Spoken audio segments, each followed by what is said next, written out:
everyone, welcome back to Brian Reads Comics. I'm your host, Brian Hines. And we're back for the month of April 2023. And it's springtime, a time to get out there in the open, exercise, and get healthy. So today we're going to look at three studs, actually two studs along three different comics. It's Superman, Action Comics, and the Hulk. Oh, speaking of studs... Oh, greetings, my friends. It is I, Lord Stark, and I now have an OnlyFan. That's right, I only have one fan. But it's not too late for the last angry Brian Hines. Please, like this video, subscribe to this channel, and click the bell for notifications. It gives Brian a bony fighting chance against that evil YouTube algorithm. And if you really want to stick it to the man and who doesn't, check out his Patreon page. There's some good things happening there, including Brian transferring all of his videos from his DVDs onto Patreon so you can watch them for free. One free video a month. And this goes out to my OnlyFan, Mohammed in Queens. Up first, it's Action Comics number 1054.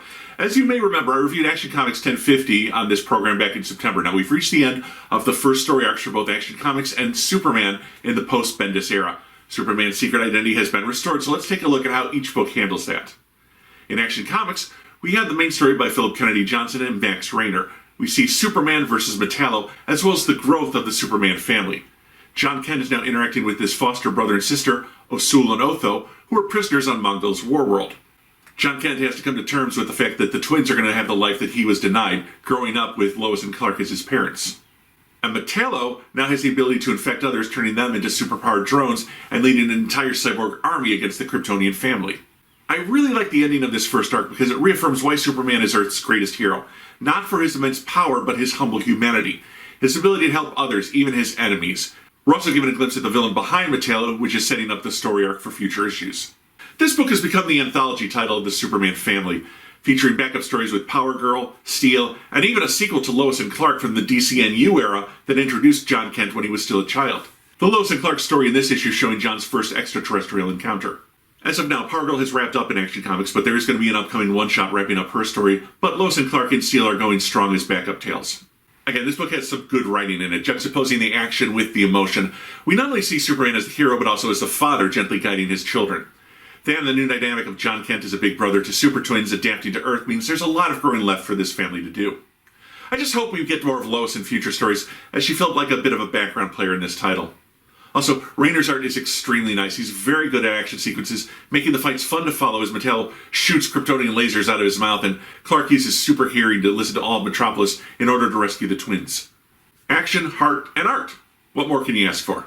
Next up, it's Hulk number 14. Now, this wraps up the run originally started by Donny Cates, but he left about 4 issues ago, so the book has been written by the series artist Ryan Oatley. Having accidentally created a world full of Hulks while traveling between dimensions, the Hulk has now found a home where he can hurt no one. However, it's been discovered that the accident on Earth that caused him to flee in the first place was not his fault. A demon named Despair has infected Bruce, and it's been working to unlock his inner monster, Titan.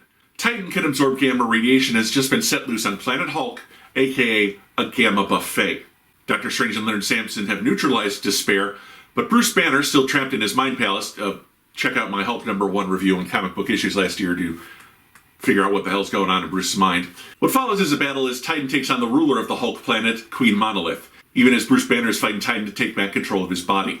Now, as I said in the original Hulk review, the art by Oatley is fine, and he's a surprisingly competent writer, although I have to wonder how much of this was laid out for him by Donny Cates.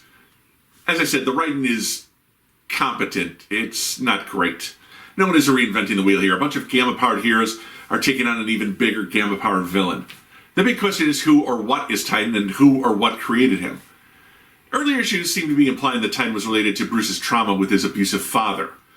But while we get some answers, we don't get definitive ones, and then there's a new creative team on Hulk next month.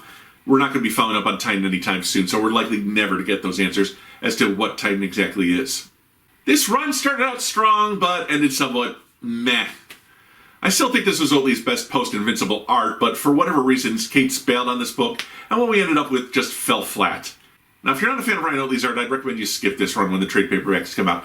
It just didn't live up to its potential. I was expecting Hulk to keep going into multiple dimensions, but he did like 1 or 2, then wound up on Hulk Planet, and that was the end of everything. Frankly, I wanted more. And finally, we have Superman number 3 by Josh Williamson and Jamal Campbell. No backups like in Action Comics, and instead, this book seems to be focusing on the relationship between Superman and Lex Luthor. With Luthor now in jail after Action Comics 1050, and having come around to realize just how necessary Superman is to Earth's protection, he's decided to become Superman's greatest ally. Superman's thoughts on the matter can best be summed up by this quote from Ned Flanders.